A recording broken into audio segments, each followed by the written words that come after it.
Rise and shine, Rwanda. It's Wednesday, the 2nd of December.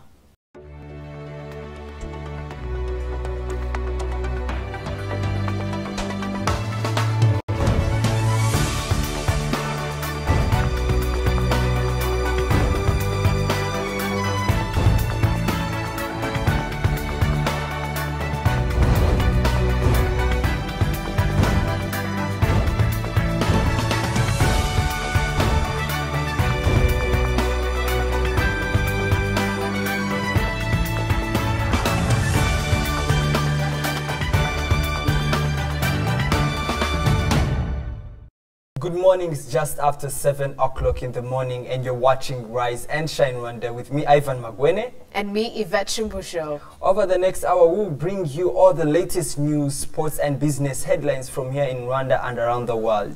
Starting with Yvette, so what do you have for us in the world of business? Well, online shopping is a culture that is growing in Rwanda, and I'll tell you more about that. All right, Sherry, what's in the world of entertainment? You know, every other week I pick out an artist to talk about the music and the journey into it. So today on the artist profile I have someone very interesting, so let's wait for that. Moses, the world of sports. The much anticipated match in Rwandan history between the Blues and the Greens, which is Rayon Sport and Kiyovu Sports, it happened, and Rayon Sport eventually won the game by 2-0. And that gave them now they are qualified for the semi-finals of the Christmas Cup. And I'll tell you more in details and who qualified, how they did it in details. Christmas Cup. Absolutely. Can't wait to hear that. Well, all that and more still to come, but first, Rise and Shine, story of the day.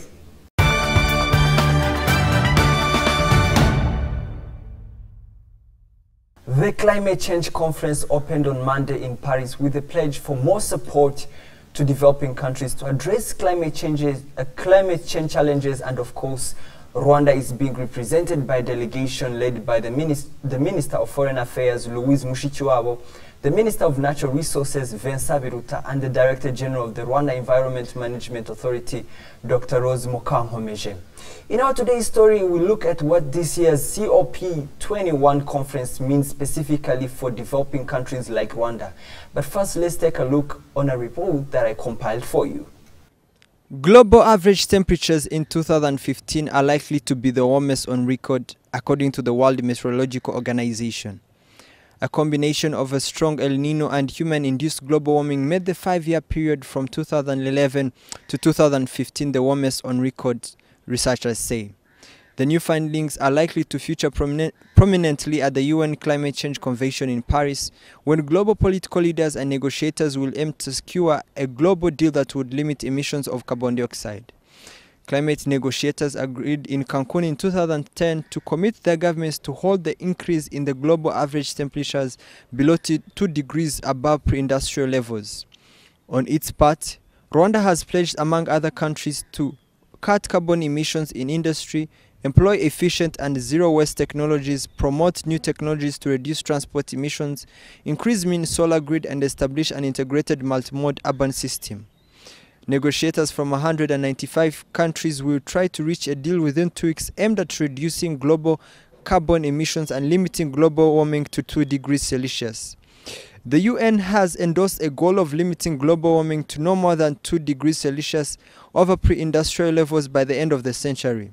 But more than 100 poorer countries and low-lying small island states are calling for a tougher goal of 1.5 degrees Celsius. One of the few firm decisions from the 2009 climate conference in Copenhagen was a pledge from the rich economies to provide $100 billion a year in fiscal support for poor countries from 2020 to develop technology and build infrastructure to cut emissions. Where that money will come from and how to be distributed has yet to be agreed. Developing countries are asking industrialized countries to reduce the carbon emissions being sent out every day. But it's still, as this debate goes on, the issue still stands that we need to stand and fight this issue of climate change together, or else we crumble together. Ivan Magwene, Rise and Shine Rwanda. Do you know what I've realized? Is that in the summer in Rwanda, it becomes so hot, it's humid. I mean, we don't even have water for a while. Yes. And then when it gets really cold, now let's move into the region like Kenya, it's freezing cold. I mean, the temperatures have gone to the extreme. And I guess this conference is something that is a place where we're going to be able to address such issues. Yes, of course. Just as you just said, basically, I will start by, some people might wonder why it attracted my attention. It's a summit, it's a conference happening in France, so it's far away, and normally our stories of the day are specifically kind of local top news that are taking place, but it kind of attracted my attention because this, I think, is a global issue, as you just said. It what affects Rwanda, it's affecting globally the whole world. So for me, as you just said it, this meeting or this conference is one that we have been expecting for. For most people are saying this is our last chance. This is the last chance for humanity to commit, because this is not the first time we're having a summit a conference on climate, but this is a last chance for the globe to commit and make sure they come up with practical results on the table that will change the climate in the next generation to come. And as they said, we are hoping by this time all the countries there can come up to a conclusion that we are going to reduce the global warming by 2 degrees Celsius by 2020, which I think is a very practical idea. Some developing countries are arguing that we should even reduce it to 1.5. Well, there is a big debate. But those are the countries that are in the islands. Yes, islands, developing countries especially, because also we need to remind ourselves that these developing countries, they are not the biggest contributors to global warming. Because if you see countries like China, if you see countries like the USA, China is the biggest emitter of all these gases we see out here. If you tell me how the situation is right now in China, some students don't even go out to enjoy the fresh air that we do enjoy around here. So it's a very big issue, and I think more of these countries are advocating at least we reduce it to 1.5. For me, I'm not going to argue whether it's 1.5 or 2.2. At the end of the day, we need to see practical results coming on the table, because what we have seen, as Yvette, let me tell you this for the last time, we've seen this, we saw this in the last meetings where, for example, the United States president was saying, well, our country is trying to do. We saw the president of China, Xi Jinping, saying, sorry about that, the names are really hard sometimes, Chinese, of course, saying that they're trying their best. Well, trying their best, and at this point, the global temperature rising, and as we have seen, the global average temperatures in 2015 are likely to be the warmest on the record, according to the World Meteorological Organization. So I was right in feeling that the temperatures are to the extreme. Very right, because if you see that even domestically, I want to bring it to Rwanda, if you see the kind of seasons that we are going through, if you have been seeing our dry seasons have been really exactly warm. Just what I was just talking about. I mean, it's like a drought. Yes. And recently we saw the consequences of some of the El Nino rains that are coming up. We've seen last week in Huye, where it distracted a lot of property there, worth millions of Rwandan francs. And this is a clear sign that not only the whole world needs to be informed, but even individuals need to voice out their voice. As this summit is happening, we've seen a lot of campaigns going on worldwide. We saw a campaign from Mexico to Paris. We saw a lot of protests in Paris, but because they have been solved, because they could be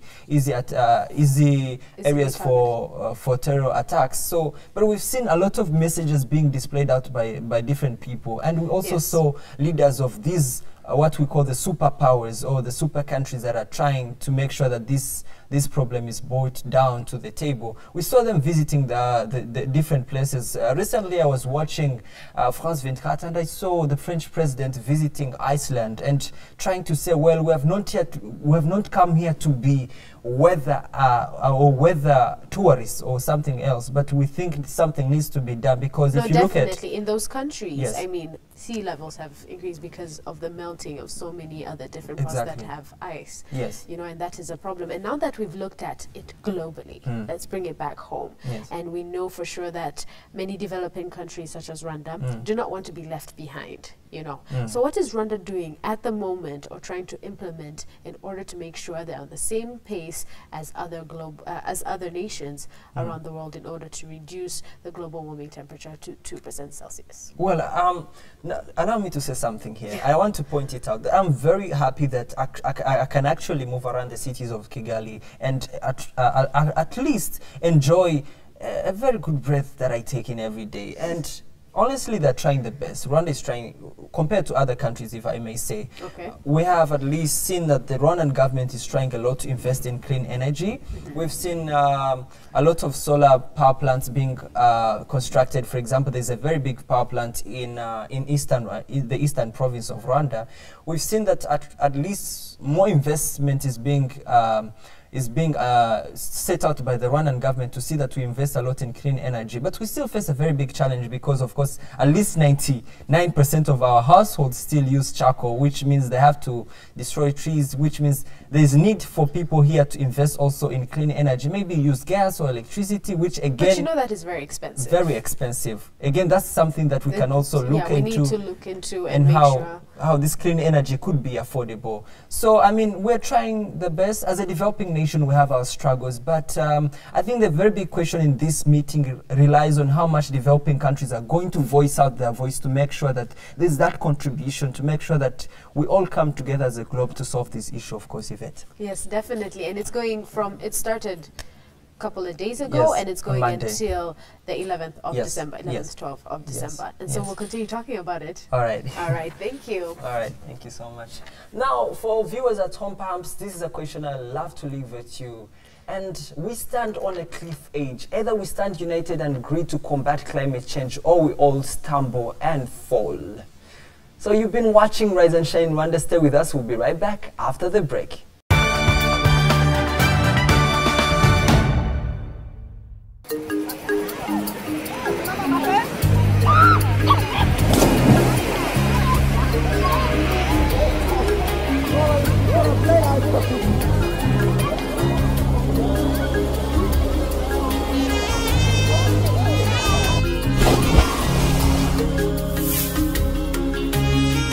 It's unbelievable, but what you see is what you pay.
let's get to this business. Yvette Shumbusho has the details.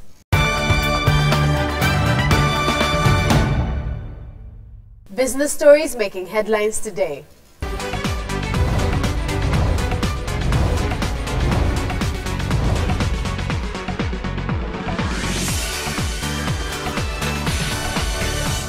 The rapid evolution of digital media has created new opportunities and avenues for advertising and marketing. The increase of internet-enabled devices has led to the exponential growth of digital advertising, as well as spurred growth in global economies over the past 2 decades. In Rwanda, tech startups are increasingly coming up with innovations to ease business operations, improve service delivery, and the way people do things. Grosswheels, a Kigali-based online service provider dealing in grocery deliveries, is one such startup. Gaya Murara, the Grosswheels chief executive, says that startups like Grosswheels and Kemu have revolutionized the shopping experience of Rwandans. The National Agriculture Export Board has signed a partnership deal with the Farmgate East Africa Limited, a Kenyan company, to promote production of macadamia and its exports. The firm specializes in macadamia nuts and cashew nuts processing and packaging. Macadamia are nutritional nut-like seeds that are also used for many purposes, including the production of skincare oil. It is both a cash and food crop. Ambassador George William Kayonga, the National Agriculture Export Board Chief Executive Officer, said that the firm will support planting of 1 million macadamia trees across the country in the next 10 years to increase production. The KCB Bank Rwanda profit before tax surged to 2.5 billion Rwandan francs in the first 9 months of the year, from 310 million Rwandan francs during the same period last year, which is an increase of over 100%. According to the statement, the bank's total assets grew by 36% to 154 billion Rwandan francs, up from 113 billion francs in 2014, driven by a strong growth in customer deposits and long-term borrowing that supported long-term lending. Growth in customer deposits base and acquisition of external resources enabled the bank to significantly expand its local lending operations during the period, with loans and advances to customers growing by 35% to 84 billion Rwandan francs. You're now up to date with today's business headlines. Sports news coming in just a minute with Moses Birikunzira.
Welcome back to Rise and Shine Rwanda. Time now for your sports news. I am Moses Bidikunzira.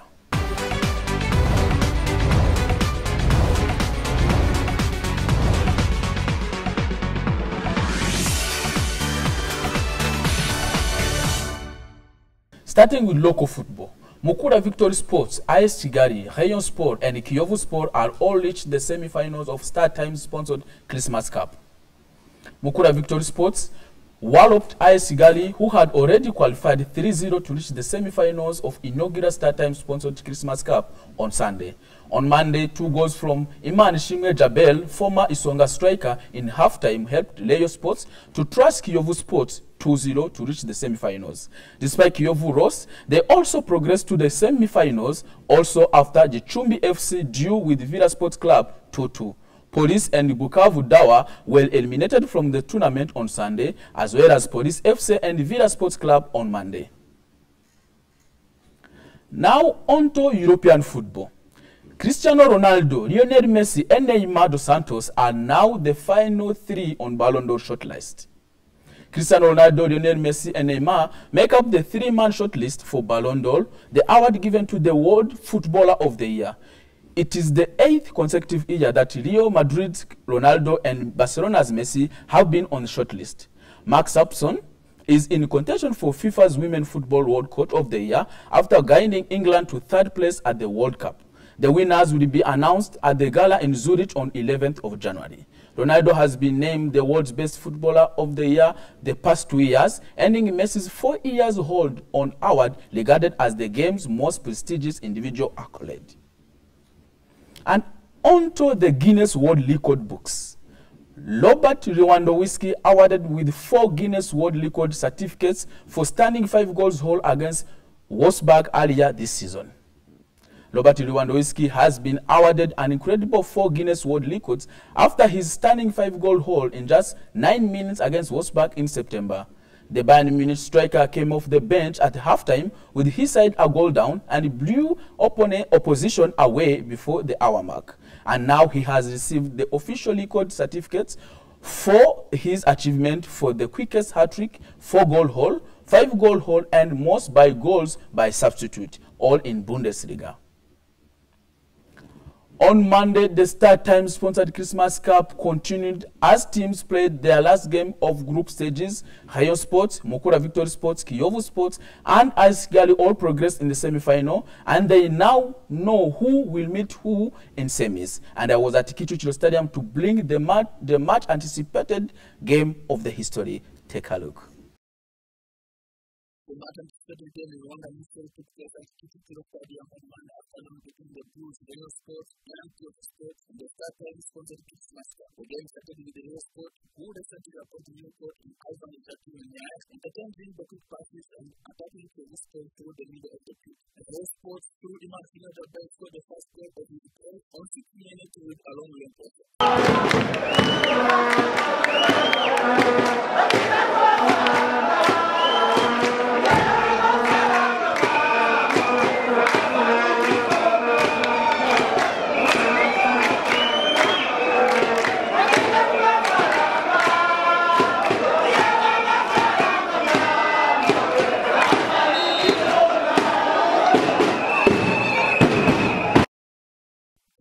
Continued attacking in search for the equalizer, but Jabel, who had the best game of his career so far, dribbled past 2 defenders and scored with his left foot before half-time to lead Kiyovu Sports network. In the second half, Kiyovu did little to trouble the match organized and controlled the Sports defense. The game ended with 2-0 defeat. Iman Shimwe, the former Isonga striker, only joined the Nyanza-based Rayon Sports last year, and he was named the man of the match, saying that he was given the chance by his coach and he used it well.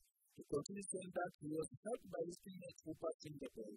Another match between Gicumbi FC and Villa Sports Club from Rwanda ended with 2-2 draw at Monument Stadium. After this game, 4 teams qualified for the semi-finals, include Kiyovu Sports, AS Kigali, Rayon Sports, and Mukura Victory Sports. The leader of Group A, Rayon Sports, will play Mukura Victory Sports, and the leader of Group B, AS Kigali, will play Kiyovu Sports, who qualified despite the loss. Police FC, Scott Villa Club, Bukavu and Gicumbi FC were all eliminated from the competition. Moses Bidikunzira, Rise and Shine Rwanda. Moses, of course, this is a moment every person who cherishes, especially European football or the worldwide football, has been waiting for. I mean, it's the shortlist for the Ballon d'Or is already out. Quite the names. Are you surprised that the same names appeared again? I'm not surprised, but there's one person in particular I would maybe, because it's only 3 people, there should be 4, because Luis Suarez deserved to be on this list. But the MSN really proved the world that they are a very strong combination. They scored 125 goals last season. No team in Europe scored the same goals. Of course. Imagine, the only 3 players scored the most goals than any team in Europe. Now, it's amazing, and he missed the shortlist. Yes. But Ronaldo had to be there, of course. He's the king, and he held the Ballon d'Or of the last year. So basically, I want you to give me a clear hint. Do you think Suarez maybe was there because of because maybe he was not there because maybe of the issues in terms of his discipline on the pitch? Maybe it's something also they are looking on to. No, it is an incredible form of Neymar this season. You know, Neymar is now the current top scorer in La Liga. If you say his incredible performance, not saying also Suarez has been doing so well. He has been doing well, but I'm talking about the combination of MSN. You know, there's no one who is not good. Everyone is good. As, you know, there is an incredible magician, Messi, of everyone knows about it. He was the top scorer of last season. And there is now Neymar, as we're talking about, and Ronaldo. So those 3 guys have been doing very well, and they really performed at an excellent level. So for Neymar, you know, he's only 23 years old, and whatever he has achieved so far, none Messi, nor Ronaldo has achieved at the same age. Because now he's 23 years, 9 months. During this time, he has so far scored more than 252 goals, career goals. And at the same age, Ronaldo had about 187. Yes. No, 187 was Messi, and at the same age, 127, about 127 was Ronaldo. So you can see he's a big margin at the same age. If you could go back at this age, so the future is bright for him. It's bright, but of course Ronaldo at the same age he had a Ballon d'Or. You know, so it's a bit different. So, but I can see this time he's going to challenge them. He's going to lead it to challenge them, because this season he has scored more than 40. He has actually scored 45 goals. Ronaldo and Messi, they are on level with 48. Maybe the injury of Messi gave him time to shine. Yeah, definitely, because everyone in Catalonia, actually the home base of Barcelona, is saying when we missed Messi, Neymar stood up and he took responsibilities, and he was named the captain of Brazil national team. And you know, he took those responsibilities, and they scored in all the goals. Actually, they scored about 20 goals. Him and Suarez. Yes. No other player of Barcelona scored within that margin of period. Now imagine the 2 guys took the entire team. They scored game after game after game after game. I mean, I'm not surprised to see him there. And he's going to lead it to chat. It's no longer 2 guys. They are going to be 3 and 3 and 3 on and on. Of course, now just because we're out of time, but I would like to ask you, who do you think is maybe taking this one in Jan? Eventually Messi. All right. No doubt about it. That was your judgment. We can't wait for Jan to come. You see come Jan 11th. That's what you had from sports, local and international news coming up just in a few minutes.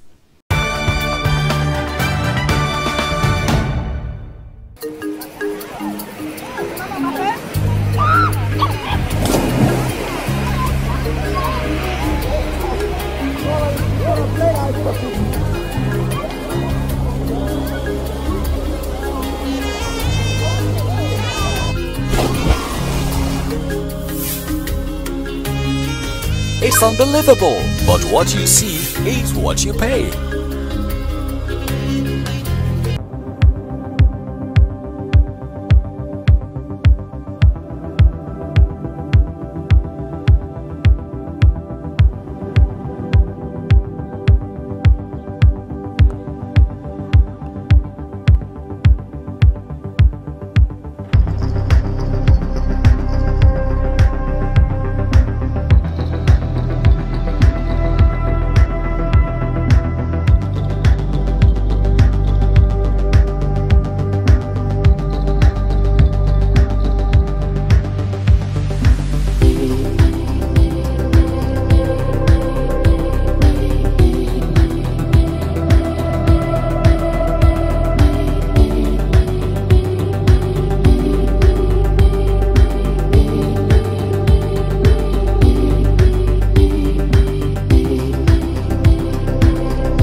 Let's take a look now at news making headlines here in Rwanda and around the world.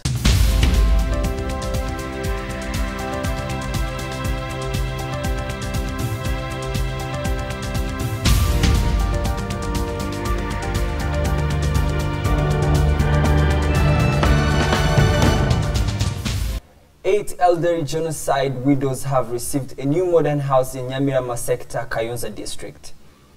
The house was built through the partnership between Bralirwa and Unity Club, an organization comprising current and former senior government officials and their spouses. The club is chaired by the First Lady Jeanette Kagame. The house will be shared by the 8 beneficiaries whose families and relatives were wiped out during the genocide. Addressing residents at the inauguration ceremony, the Deputy President of Unity Club, Monique Nsanzabaganwa, said the housing unit provided a new home for the widows who had until then lacked proper housing. As Rwanda grapples to fast-track targets to end HIV and AIDS, health experts have advised that on top of the current intervention, the use of condoms among the youth generation should be encouraged. Currently, the prevalence of HIV in Rwanda is 3%, and recent surveys show that 83% of the people with the disease are on treatment, in spite of the adolescents in exhibiting poor medical adherence within this group. According to the Rwanda Youth Statistical Indicators, 38% of the population are youth, and most are sexually active group. And in regional news, Roch Marc Christian Kabore has won the presidential elections in Burkina Faso. The Electoral Commission says. It says Mr. Kabore, a former prime minister, secured 53.5% of the vote on Sunday. It was the first election since last year's popular uprising, which toppled long-standing President Blaise Compaoré. The vote was due to have been held last month, but was delayed by a failed coup in September led by members of the elite presidential court. Mr. Compaoré, 64, is now living in exile in neighboring Ivory Coast. And in international news, Turkey has challenged Russia to prove its claim that Ankara shot down a Russian plane in order to protect its oil trade with Islamic State. Turkey actually says that plane entered its airspace and was warned to leave. One Russian pilot was killed and the other rescued after Russians Su-24 bomber was shot down by a Turkish F-16 fighter on the Syrian border on the 24th of November. A Russian Marine was killed during the rescue operation in northern western Syria. Russia has insisted that the plane did not cross the border, and it gave advance notice of the flight path to the U.S., Turkey's ally. Okay, now this is a moment that you all wait for. We take a look at what's happening in lifestyle and what's hot in our daily debate section, hot topics, with, of course, Sherry Uwase. We'll be right back.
Welcome back, and it's now time for your lifestyle update with me, Sherry Uwase.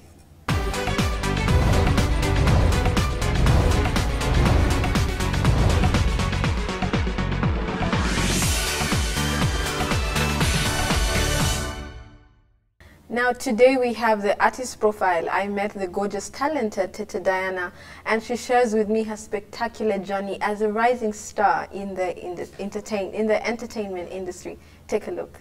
And joining me on today's lifestyle segment is none other than the very talented Tete Diana. Tete Diana, thank you so much for making time to come and be on the show. Thank you for inviting me. Yeah, you look wonderful. Thank you. So Diana, just tell me, when did you realize that, you know, singing is a gift for me? I was, I think, something around 5 years. Yeah, and yeah, I grew up singing. I love singing at home. Yeah, so 5 years. Okay. You're also a songwriter? Yeah, you write your songs? Yeah. Can you remember the very first time or the very first song you wrote? I was 11.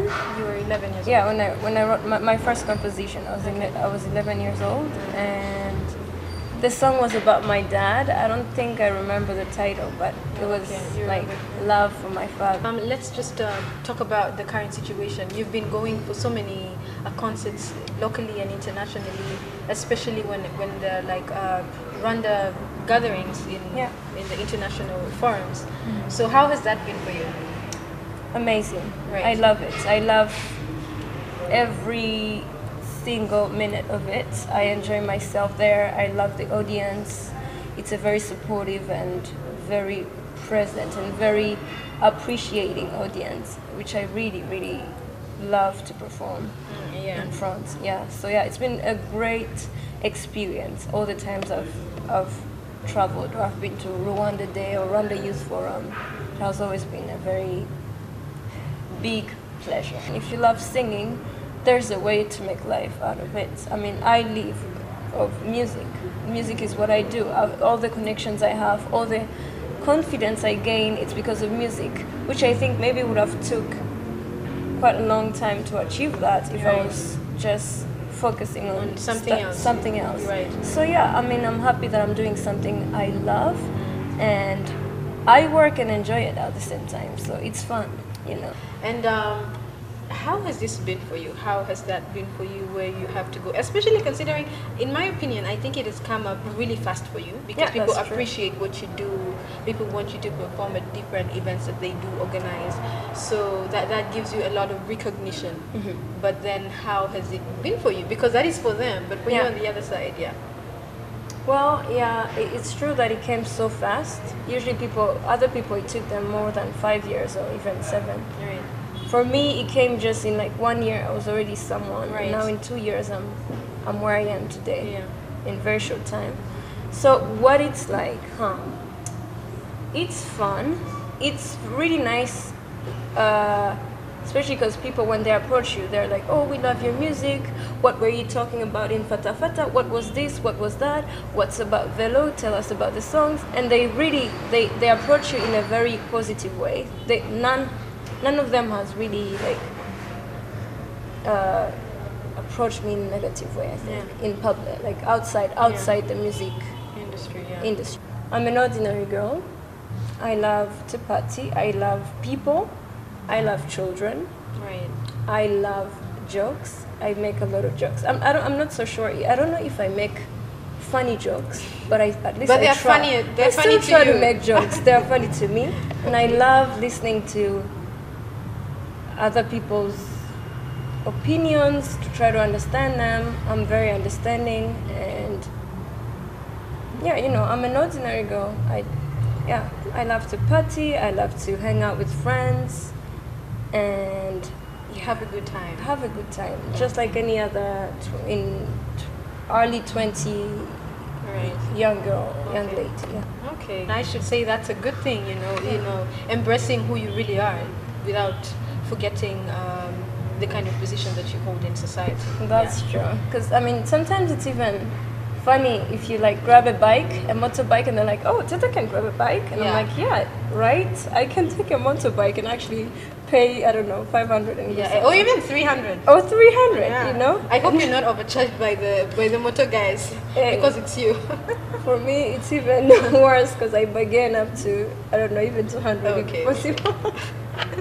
But wish you all the best even in the future. We're looking forward to your projects, we're looking forward to promoting you and and just supporting you. Thank you so much. One thing I can ask people, I use a lot social media. I have Twitter, Instagram and Facebook, and I go by the name of Teta Rwanda. Teta Rwanda, you know, I'm Teta, but you can also come and go Teta Rwanda. So Teta Rwanda is the name I go by. Alright. It's my Twitter handle and Instagram and Facebook. Please like and follow. And I also have YouTube channel, which is youtube.com/TetaDiana. So try to follow, subscribe, and share our music, because I mean, it's not just yours, but it's ours. It's not mine. It's everybody's. All, you know. Exactly. All right. Thank you so much. Thank you. So there you have it from Teta Diana, and catch us on the next artist profile. I am sure you will say. Yes. You know, I always start with the first one. That's what I'm actually laughing at. You just yesterday were like, comedy night. You know, you always... It just comes to me, you know, sometimes. But why is it so important for you to always have an artist? I think it's very important for us to embrace the people who are trying to entertain us. Yes. It's very easy to just see them on TV and then you forget. But I think it's also important to embrace them and, you know, just look at them, where they started, so they can be an inspiration to somebody else, so they can actually speak to somebody who wants to know them out of what they know them as. Yes. Right. Okay, so tell us a little bit more about the artist. The artist that I had this week was Teta Diana, and she's an amazing person. We had a chat for longer than actually what you've watched because it's always, you know, longer than that. Yes. And she's a very incredible person. She's a lovely girl. I think that's a good thing for me, because I also get to meet these people personally and have a chat with them, a one-on-one. So she's really great. Okay, so for the sake of those who don't really know the kind of genre of music that she sings, or the kind of some of the songs, maybe you can tell us about the genre and maybe a sample of the song, or at least the name. Well, she's had a couple of songs. She's had Fata Fata, she's had Velo, she's had, this other one that I don't remember the name, where the video is she's teaching in class. Yeah, she's had a couple of songs, but especially she does the Gakondo genre, which is cultural. I mean, that's where she started as, but she is very flexible. She told me she's very flexible and she can do anything. She can do any kind of music, which is very rare. That means you're really talented to have such a wide vocal range that can fit in any kind of genre of music. Yes. But she's sticking to something that can be locally appreciated, but she's also looking to expand. She just got back from doing a video with Active in Tanzania, and she's also planning to do a new video very soon. She'll give us the details of that when it comes out. So she has a lot of projects, and you know, we're just happy for her that we have a young lady, you know, who's inspiring other girls out here, who's inspiring any other person who has similar dreams. And let me just also say she's been performing in a lot of international forums, Rwanda Day, Rwanda Youth Forum, you know, such meetings. That's where the name rings a bell. Yeah, that's where the Rwanda Day, in Netherlands or something. In Netherlands, she's done it in the States, and very many places. Okay, what is your take on the artist, like artists in general, and them trying to come out and be able to do their music in Rwanda? How do you think they're coping, and what do you think could be done better for those who are planning? What I think originality is key. Yes. You know, if you try to sing like somebody else, that is them. There's only one person who is them, and you might never end up being them. But I think what people are doing, and which is actually really working for people. I'll give you an example of Nigeria. Yes. In Nigeria, you can hear the beats that they do. Even in South Africa, it's their cultural way of doing music. Yes. And they're sticking to that kind of originality. And they actually sing the songs in English, or in Yoruba, or in other languages, and it's amazing. So I would say, be original, and then reach for the stars. Definitely. Thank Right. you, Sherry. Okay. So do not go away. We'll be right back after the break.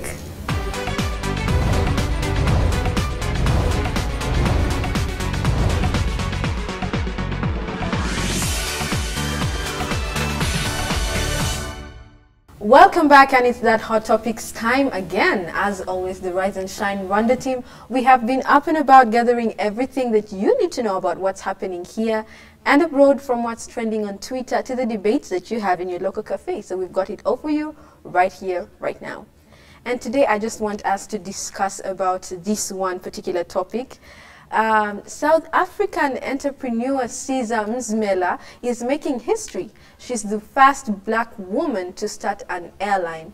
Now Caesar is the founder and chief executive officer of a startup South African airline that began taking flights in September just this year, which is called Tambo, which moves around Tambo International Airport in Johannesburg as the airline hub operation.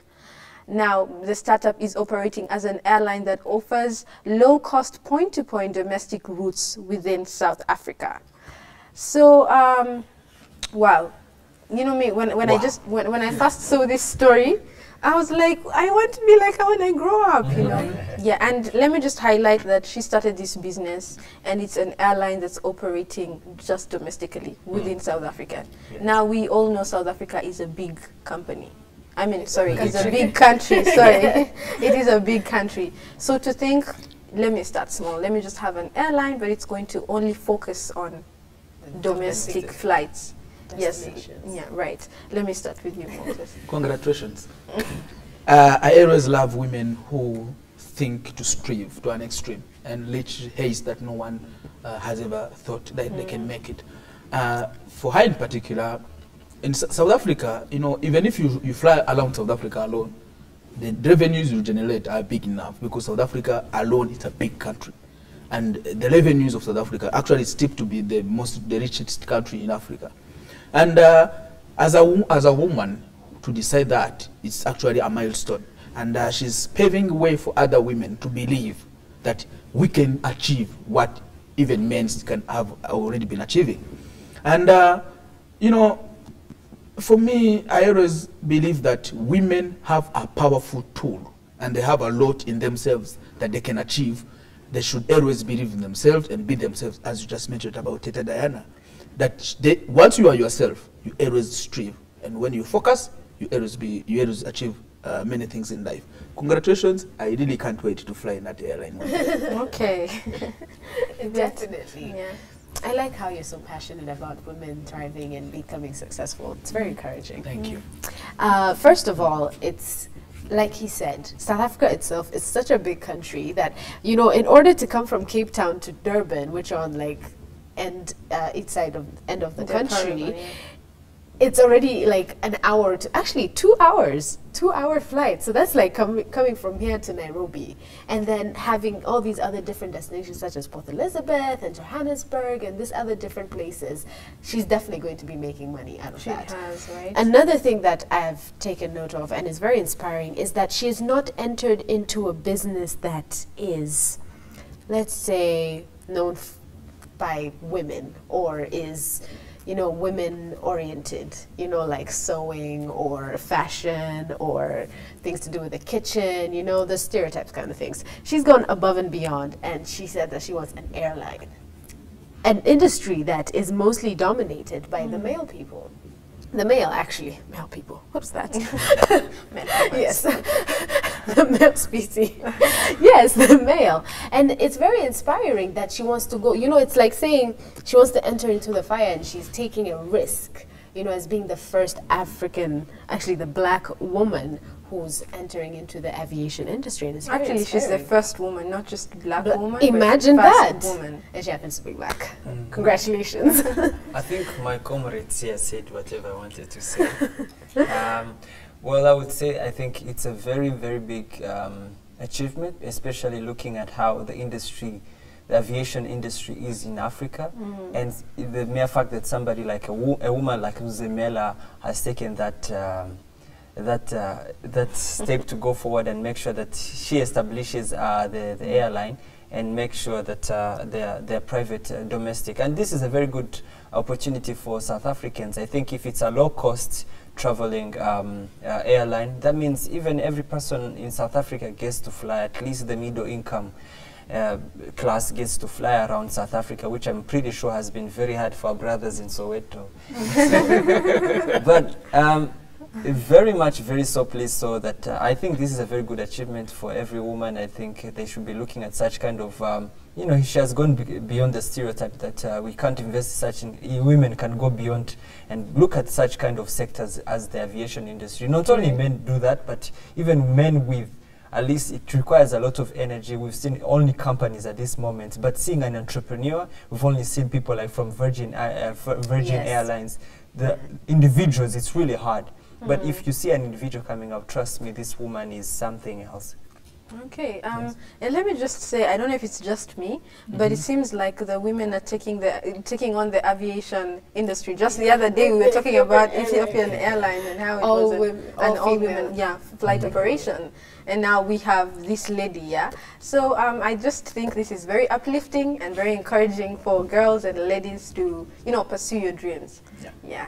So after 20 years in a Lakers uniform and a lifetime in basketball, Kobe Bryant determined that his aching body and his passion for the game had both grown weaker than his excitement about the future. Now, that's when Kobe decided he could only wait a few more months to begin his life after the Lakers. Now, for me, I find this very, you know, impressive that I get to talk about sports, which is basically not the thing that I'm so fond of. But now, at least I know Kobe Bryant, and he is retiring.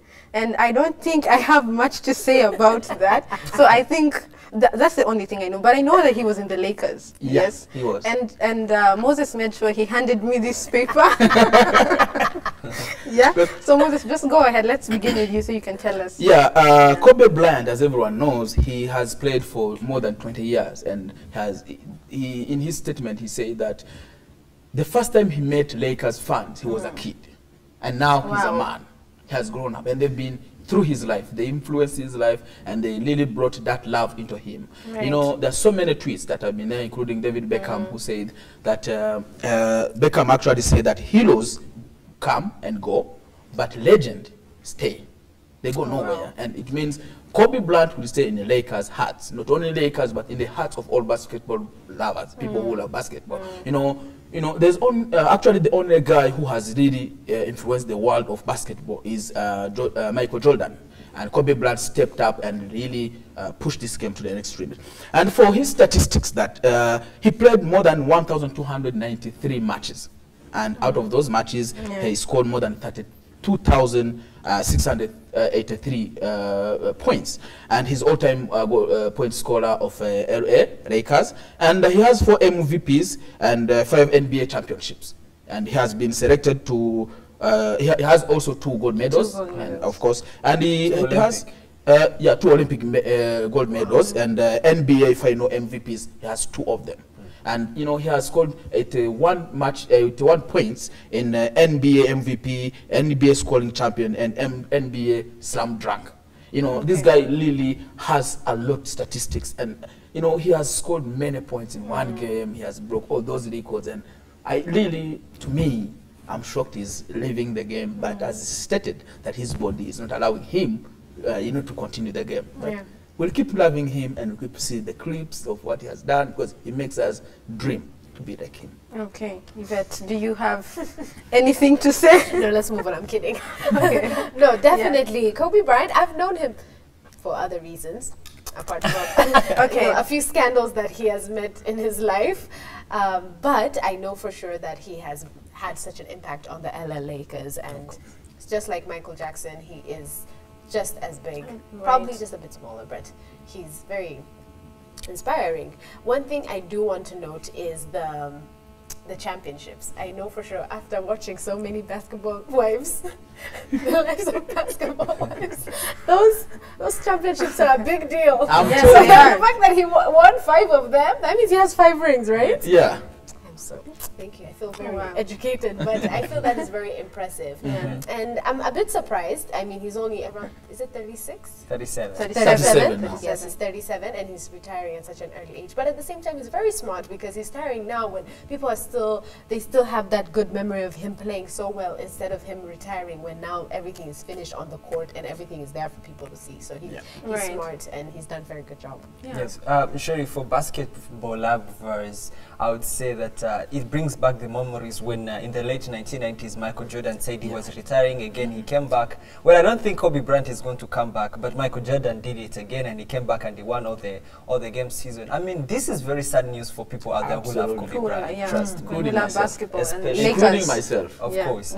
And for kids, I'm pretty sure for many fans in LA Lakers, they will miss Kobe Bryant. Everyone will miss his slam dunks on TV. I'm pretty sure he's 4 times most valuable player. That means a lot to the history, and I think he's going to be one of the most decorated and greatest players in the NBA, which makes me feel like, you know, he's going, but we're going to miss this guy, and of course we're going to miss all his drama on the pitch and off the game. I mean, for all the ladies out there.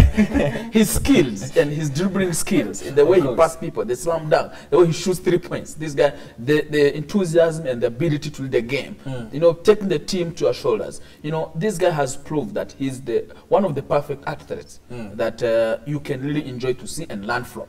You know, the NBA commissioner, Adam Silver, called Bryant one of the greatest players of all time following his announcement of retirement. Of course. And, you know, now it brings back all the memories that Kobe Bryant from early age, the determination he had to reach the top level, and he really achieved it at this time. He's a guy that every young person learns from. Not only young people, even any person who would love to achieve the greatness in his life. And really, he inspired many people, including myself and other basketball lovers and fans. Sherry, I think also finally, I think he's going to be put, I think, on the Hollywood Hall of Fame. Yeah, Hollywood basketball. No, like they normally give to different stars and basketball Hall of Fame. So I think he's going to be decorated. Not only that, I think the dream team in the USA, if you know about the dream team, is going to miss, of course, this guy. Yeah, I know, Sherry, dream team very hard for you to understand, but asking. I will let it pass. I will do my research after the show. After the show, we can talk about what the dream team is. The dream team actually is the American national team that goes and play around other countries around the world, and they won. Actually, he won 2 Olympic gold medals with the team. He was selected 17 times within that team. So I mean, so they pick basketball players from the best ones, from and from Chicago Bulls, from how do you know about this event? Well, basketball wives. I think I should start watching those. Yeah, don't watch reality TV. It's not. I mean, look, I know something. All right, absolutely, you do. I should start at least on your level. Maybe I'll be educated about what's it? Dream team. Dream team. Not dream. I was about to say dream boys. All right. Sports is life. Anyway, so let's just wrap it up right there. And let me say, to me, this is what I call a humble ending. So catch us tomorrow, the same hot topics. And we'll be right back after the break.